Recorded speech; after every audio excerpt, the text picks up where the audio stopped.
And we're back. So this is the spreadsheet for the skills and the build for my option for the ghost type Sarah Kerrigan. Well, as I said, this is going to be the most known canon build of the game because once you look at that 3 points of intelligence and once you see those idiots event skills, you will going to kill me. But how about we just think about Fallout?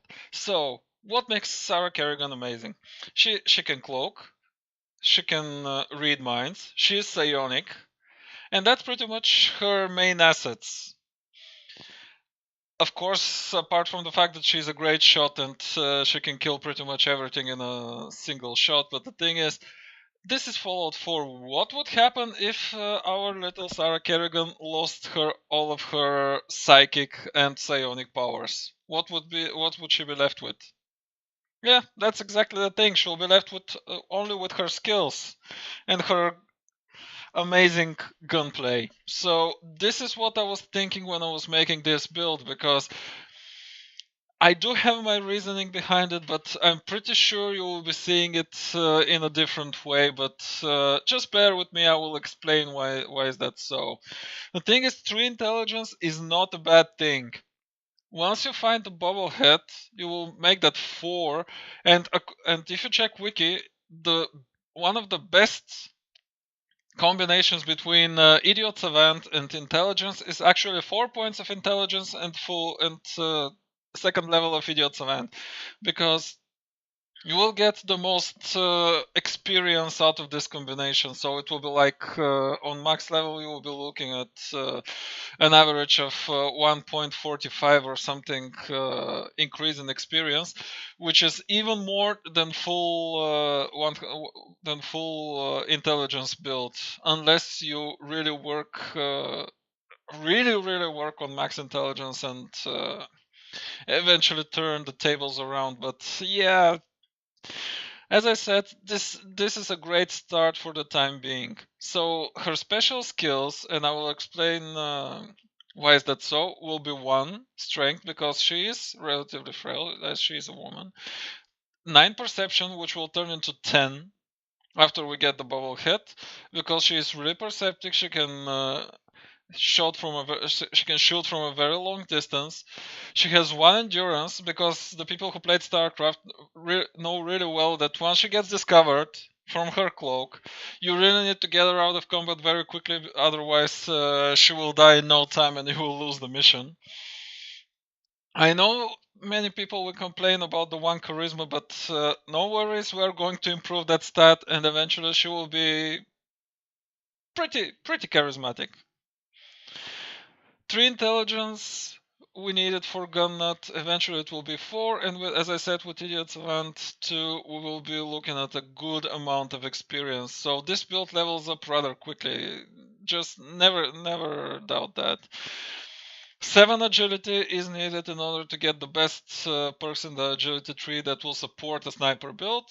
And then we have 6 luck, which we will turn into 7 after we get the special book in Sanctuary. So let's look into the build. As with every build that does not have high intelligence, I always start with Idiot Savant level 1, and I always have Idiot Savant level 2 on levels 2 and 11. I never ever compromise with that, because I want to compensate for my low intelligence, and I really want to make sure that I get the best experience possible, because I don't want to level slowly. If you do, it's quite alright. You can totally skip Idiot Savant and pick something else. I'm not like that. I like leveling fast, because I have my day job, and I don't really want to wait. I don't really want to play for like 5 days before I'm level 50, and yeah, you get my drift. So this build has a number of pillars, and the skills for this build will be taken in a very specific manner in order to maximize its damage. So this means no early bloody mess in order to maximize, so to speak, the damage, because let's face it, that 5, 10, or 15% increase is not amazing at a low level. What you want to do is you want to get the best things that would make your damage amazing, and that's Gun Nut, that's Rifleman, that's Sandman, that's Sneak, that's Ninja, and so on and so forth. So this is why we are not going to get much in terms of locksmith. We are going to play with only 2 levels for a very long time, and it will stay like that throughout the game. There is no hacking in this build, and quite honestly, sometimes that's actually so much the better, because you don't pay attention to every single safe or locked box and so on and so forth, and you just play your game the way it is, by doing as much as you can and exploring as much as you can, killing as much as you can, and so on and so forth. Now, this build, in order to make Kerrigan's bodysuit good, will be going to the railroad quest line, and we'll be getting the ballistics weave. Because come on, who doesn't want to look good in the wasteland?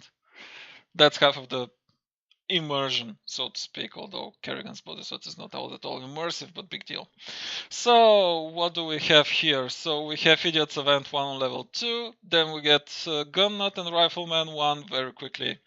On level 5, we take the first level of Sneak, and with these 5 levels, you will be already very, very sneaky, and you will do extra damage, because you will be able to make your .38 rifle into a way better version if you happen to find bolt pistol or bolt rifle and something like that that has 308. Your early game is very easy, and as I usually do, I always take Piper. I did that in the Jim Raynor build. I'm doing it for pretty much every build. Because the thing is, I'm used to playing this way. I want to set myself with the best start as possible. Now, if you want to play normally, it is up to you. It is your decision. Because Piper is not really an essential companion. We'll be playing with Lone Wanderer as usual in order to maximize the damage of this build. And for that, the most important companions for this build are Preston Garvey, Deacon, and McCready. Okay, now later on, when I explain what's the situation with the higher ninja and Mr. Sandman perks, I will also talk about a bug that actually happens with Deacon, and I urge you to check wiki about it. But let's just keep going with the lower level perks. So levels 6 and 7, you have Locksmith 1 and 2, which will get you through a good amount of locks, which is very nice. Level 8 is you take Sneak 2, on level 9 you take Rifleman 2, and on level 10 you get the first level of Ninja, which will make your crits from stealth, from Sneak that is, do even more damage. Idiot's Event on level 11, as I said, no going past that point. Level 12 is Sneak 3. On level 13 you get Gun Nut 2, and this is the time where the build really starts to shine, because with Gun Nut 2 you can make your 308 pipe rifle, sniper pipe rifle, suppressed, and with the next level, as you get Mr. Sandman 1, you will get even more damage from your pipe sniper rifle. You should be aware that this pipe sniper rifle will be your bread and butter weapon till about level 25 or so. So make sure you upgrade it as much as possible whenever possible, because a fully upgraded pipe sniper rifle with 308 rounds, if you have too many 50s, you can also port it to 50, but I don't think that's doable on level 2. I think it was a level 3, it was a Gun Nut 3 thing. We'll be headshotting a lot of things very easily. However, it does take some getting used to the weapon, because you need to hold your breath, you need to learn to use the sniper rifle on your own at start before we make it amazing. So level 15, you get Sniper 1. Why did I get that on level 15? It's because this is usually the time when you are playing on your own and you really need to hold your breath for a little bit longer when you're trying to get a shot. And since we only have one endurance here, you really can't hold your breath for very long. So after Sniper 1, we take Ninja 2 and Mr. Sandman 2, and that boosts our damage even further, along with Rifleman 3, which by level 18 you should be headshotting pretty much everything that doesn't see you. You will still be playing with companions, and that can really mess your stealthy gameplay, but you need to do it because those companions that are here are all really beneficial for your build, because Piper is very easy to get. You can have max affinity with her till by level 12 or so. Preston Garvey is extremely important. You can pretty much cheat him out and just modify weapons the whole time by then save, reload, or wait or something like this, and gain max affinity with him, because Preston Garvey has one of the best perks in this game, and that's United Withstand. So every time you're facing 3 or more enemies, you'll be doing 20% more damage, and that is really, really nice. And with this build, we are trying to maximize the damage, so yeah, you can get my drift. Concentrated fire or level 19, and then we start working on our criticals. Critical banker, I always find critical banker to be more important, because after you get concentrated fire, you will find yourself that you'll be vatzing a little bit more, because every shot at a highlighted body part will get extra accuracy, so you'll be vatzing a little bit more, which means you will be able to get more criticals. And since you have 7 luck, you'll be filling up that critical meter really quickly.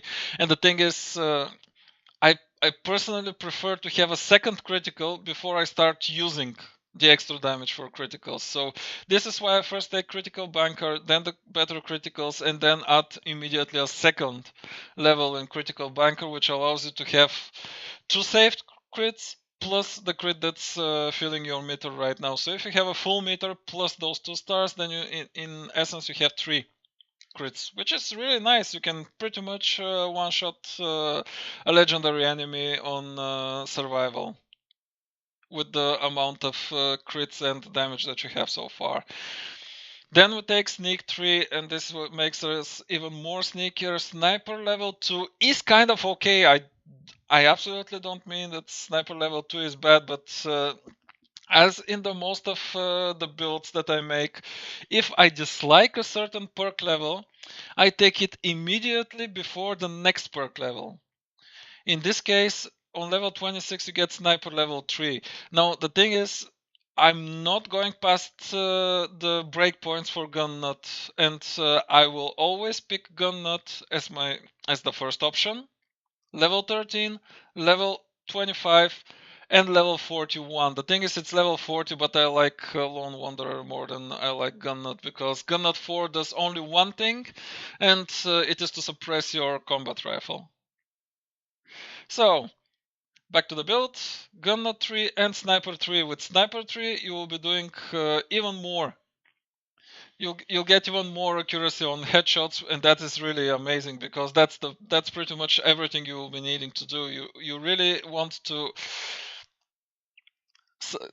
VATS a lot, select their heads, try to get the headshot, and that's a guaranteed kill with this build. In order to help this, we get concentrated fire too, and now you'll get even more accuracy when you're headshotting. Now the thing is, McCready does the same for you.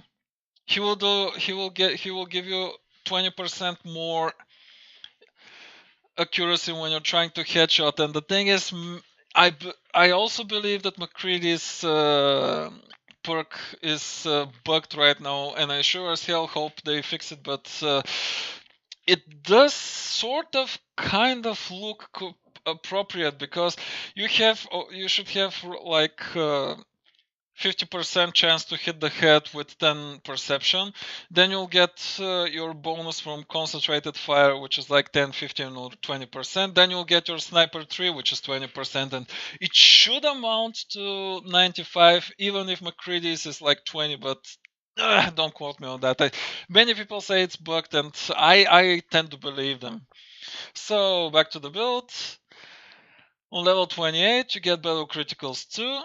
Then you get Strength +1, Mr. Sandman 3, and Rifleman 4. Now the thing is, there is one big deal here with the Mr. Sandman tree and the Ninja tree, and I'm going to show you. I'm going to show you that in my playtesting of the build, which I have up to level 42, I think. The thing is, there is a bug with Deacon's ability, which gives you more damage when you attack from stealth. I think it was like 20% increase or something.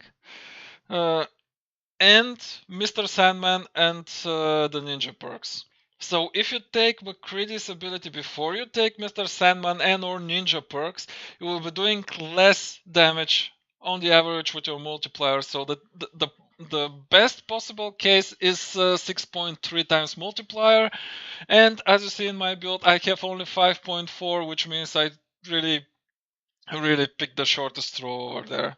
So one of the things you might want to consider is to grab Deacon's ability after you're done with Ninja Tree and Mr. Sandman Tree, or if you wish, get him to max affinity, put him somewhere without talking to him and accepting his max affinity. Just grab McCready and keep playing with him, because the thing is, Deacon is easier to get to max affinity than McCready, because McCready's quest is involving a very fortified position, and if you do not approach it from the correct angle, because there are two lifts leading up to a bridge ahead. I think it was on the Mass Pike interchange. If you don't approach it from the proper position, you will get yourself slaughtered, and if you don't have enough damage to kill the assault drones and all kinds of stuff that are there, you're pretty much screwed. And that's the whole thing with the McCready thing, and why I always put Deacon first and McCready second when it comes to picking them up. So I wasn't aware of that thing. I read up wiki afterwards. I thought 5.4 is correct, but after I read wiki, I realized that I've drawn the shortest throw possible, because there are 5.4, 5.9, and 6.3, and I've drawn the 5.4, which is not nice. I sure as hell hope Bethesda fixes it, but come on, it's this build is doing his great damage already, so I couldn't care less that it's a 5.4 multiplier right now. So, back to the build. This is just a word of caution. Should you decide to play it, try to get Deacon's ability after Ninja 3, like on level 33. So, on level 29, we start working on strength, because we want our armorer. Strength 1, Mr. Salmon 3, Rifleman 4, those are all on the breakpoints for the skills. I never pick the so-called pillars of my build on a later level unless I'm completely and utterly forced into it, because I really need another skill. So on level 32 we start working on armorer, then ninja 3, then we get the 2 other points in armorer. So we are working on armorer 4, which is so that we can make Kerrigan's bodysuit with that amazing ballistics weave. It is possible. The guy has programmed it. As I said, the biggest problem in your case will be the headpiece, because unless something changes in the mods, you need to use a terrible headpiece, and it looks like appalling. So if someone launches a mod that hides the helmets and hats, or if Bethesda does it for us, that will be amazing. So, or at least just give us some more options. That's the thing. So, level 36, we take a point in charisma. On level 37, we'll start working on Lone Wanderer. By then, you should have totally done the Jack Cabot questline, which I always maintain that it's really fun. So you can grab the charisma bobblehead, or just forget about the questline and do it yourself. Lone Wanderer 2, Armorer 4, and at this point we're absolutely really well protected, because we'll have ballistic sweep on a hat and on the Kerrigan's bodysuit. And of course Lone Wanderer 3, which is the last point where we'll have a follower because we want that 25% extra damage from the Lone Wanderer. It is amazing. We are trying to hit as much damage as possible with this build, and that is why we don't want to work with any followers past level 40. So on level 41 it's gone at 4, and now you can suppress your combat rifle. Then you have better criticals 3, critical banker 3, and that gives us even more options in battle. And then we start working on a bloody mess. As I've always maintained, bloody mess is a late game perk. It is not it is not an early game perk, because you want to do damage with your weapon in order to boost it appropriately. Because what are the reasons for you having bloody mess 3 by, I forgot what's the level for bloody mastery. I think it was around 20 or something. What is the reason to have bloody mastery that gives you 15% more damage on a weapon that's doing like 50 or 60 damage? Like, the increase is not that big. You want to have as much damage before you start taking the bloody mess, so that it accentuates the damage to way higher levels. So you may have a different opinion on that, but to me, Bloody Mess is a late game perk. I always pick it after level 40, because after level 40 I usually have the biggest damage available, and Bloody Mess will only improve it. So Bloody Mess 1 to 3 on the 44, 45 and 47. Of course we pick the max level rifleman on level 46. Level 48 and 49 are pretty much customization levels. I pick Penetrator 1 and 2 so I can attack enemies that are behind cover, but it is pretty... if you wish, you can grab it earlier, but I don't really deem it necessary, because if you're playing methodically, cautiously, you will always manage to find a way to do a headshot. Even if the enemy is behind cover, by just moving to the side, or just taking the shot yourself, that's absolutely doable. Don't disregard your own skill. This build really teaches you to do the headshots yourself, and even though I'm vatzing a lot with this build after I get the almost guaranteed headshot, that only works for a specific distance, and you may find yourself in a fight where you can headshot an enemy from a longer distance, and the one that VATS does not cover. So in this case, do not forget that you have your own skill, and you can totally look through that scope and do the headshot yourself. Because most of the time, when the enemy hasn't discovered you, they either move very slowly and can get in your crosshairs very easily, or they stay still, and in this case, you are pretty much guaranteed the headshot even if you do it yourself. And of course, to round up the build, on level 50 we take Concentrated Fire 3. I would also suggest that since you're playing a female character, from the levels of 51 to 53, you pick Black Widow, because that will give you another 15% damage against male opponents, and the male opponents in this game are way more plentiful than the female opponents, so just do it. If you decide to play this build from 51 to 53, totally take the Black Widow perk, which is really nice. It is open for you because it's the second perk in the Charisma tree. The only thing I can add in order to make your build even more amazing, and this is why I put this thing into brackets, if possible, and if that does not destroy your immersion, or if should you decide to pick another faction, well, if you can get dance, get dance. If not, it's perfectly okay, because dance has the second best ability after Deacon at max affinity. But the thing is, in order to get dance's max affinity, you pretty much have to complete almost fully the Brotherhood of Steel storyline, and that's not amazing. Because I'm not going to spoil it for you, but you may be forced to destroy a smaller faction if you do so, and I'm not going to tell you which one, of course.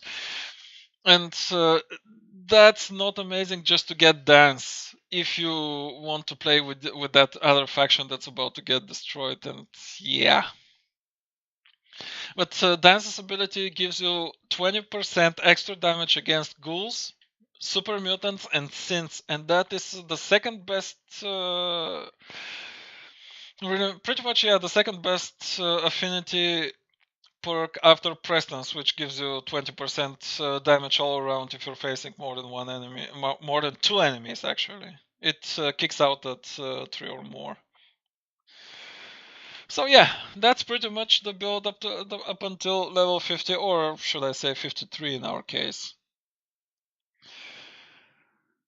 It's very straightforward. However, it expects a really good amount of patience on your part.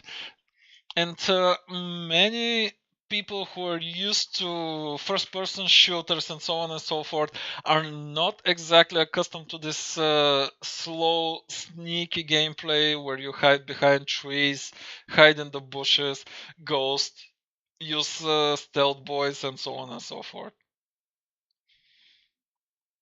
Thing is, this build is there to irritate the opponents, like pretty much like Kellogg does it to you in the Kellogg fight by using stealth boys all the time and attacking you from here and there, and you're not sure whether you see him or not. Yeah, that's the thing that you should be doing in this case.